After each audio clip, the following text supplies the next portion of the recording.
안녕하십니까? 나를 찾는 사람들입니다. 지난 시간에는 환경에 대해서 살펴봤고요. 이번 시간에는 이제 감각 부분, 이 감각 부분에 대해서 함께 또 살펴보는 시간을 갖도록 하겠습니다. 예, 본다, 듣는다, 느낀다는 이 감각과 그 마음의 관계 부분을 살펴보면, 감각은 우선은 세상과 내가 접촉되는 그 시작점입니다. 그리고 마음으로 전환하는 전환점이 되죠. 그래서 감각이라는 것은 다르게 보면 마음과 어떤 관계가 있냐면, 감각은 센서입니다. 시스템 상에서는 데이터를 모으는 이 데이터이면서 센서 부분이고, 그 입력에 해당되는 부분이죠. 또 우리가 농사로 볼 때는 그 씨앗이 되는 거고, 공간적 의미에서는 그 대문이고 성문이죠. 결국 파수꾼이 그 지키고 있는 그 위치가 이 감각 부분입니다. 그래서 감각과 그 마음의 관계를 살펴보면 가상의 현실을 만들 수 있는 것도 또한 이 감각 부분입니다.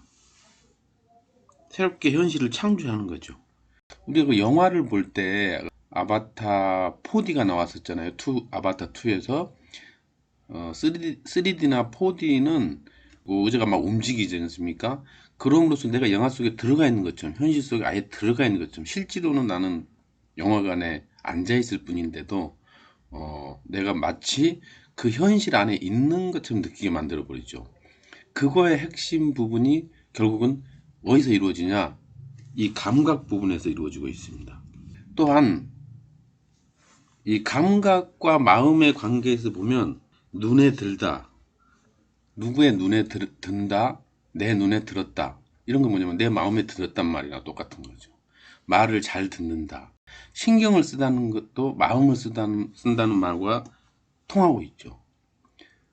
또한 감각 부분과 마음도 보면 선입견이라는 게 관련을 갖고 있고요. 편견, 가치관, 낙관이냐 비관적으로 보느냐, 이러한 부분에 관련된 용어들은 다 이 감각 부분을 이야기하고 있는 겁니다.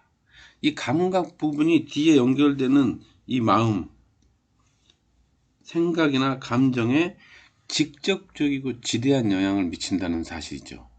다시 이 감각 부분을 관련된 그 용어들을 정리해 보면요. 의료계에서 청진기, 의사가 쓰는 청진기, 또는 검사하는 엑스레이, 초음파, 내시경, CT, MRI, 이 모든 게 뭐냐? 보고 듣고자 하는 거예요. 판단하기 위해서. 이 감각기관의 발전이 결국은 성장을 의미하는 거고, 발전을 의미하고 있죠. 우리 몸에서도 똑같은 겁니다. 우리가 감각하는 부분에 대해서 확대나 어떠한 그 변경이 일어났을 때 내 마음에서도 또한 변경이 따라서 일어난다는 사실이에요. 성장을 한다는 사실이죠. 또 감각 개념에서 보면 돋보기, 현미경, 쌍안경, 망원경. 자, 나는 돋보기, 현미경으로 봐야 된다고 고집하고 있을 수도 있고, 아니면 망원경으로만 봐야 된다고 할 수도 있어요. 아무튼 보는 방법에는 여러 가지가 있는데 하나만을 고집하는 게 문제인 거죠. 또 우리가 센서, 요즘에 그 자율주행이라든가 뭐 이런 부분에서 최고 그 중요한 부분으로 센서 부분이 드러나고 있는데요. 카메라로 전에는 이제 이 자극이나 환경 등을 자료들을 이렇게 확보했어요.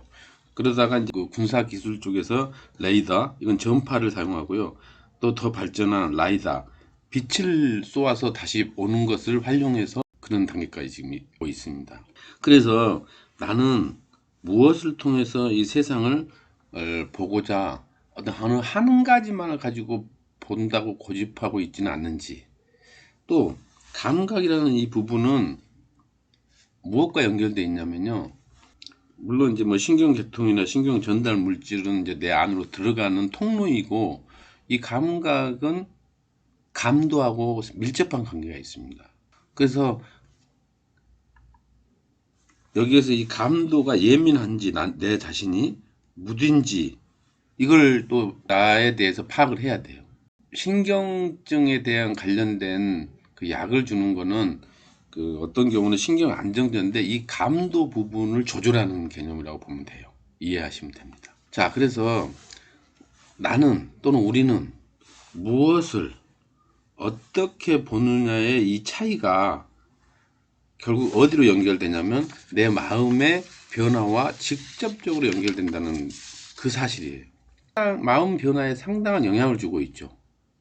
그래서 나는 누구의 눈으로 보는 눈, 누구를, 이건 대상이죠. 누구를 바라보느냐에 따라서, 또 낙관론이냐 비관론이냐 어떤 눈으로 보는지, 그다음에 부분을 보느냐 전체를 보느냐로도 마음에 영향을 상당히 미치고 있습니다. 그렇다면 이러한 모든 부분을 종합해서 보면 내가 성격까지 이걸 바꾸는 건 상당히 사실 힘듭니다. 그래서 이 성격까지는 못 바꾸더라도 그 세상을 보는 방식, 즉 관점이나 대상이나 그 배율 등을 바꿀 수는 있다. 이 사실을 잊지 말아야 됩니다. 그리고 그렇게 바꿔서 보는 연습, 훈련을 늘 하는 게 내 마음을 다스리고 관리하는 방법이라고 할 수 있습니다. 감사합니다. 나를 찾는 사람들입니다.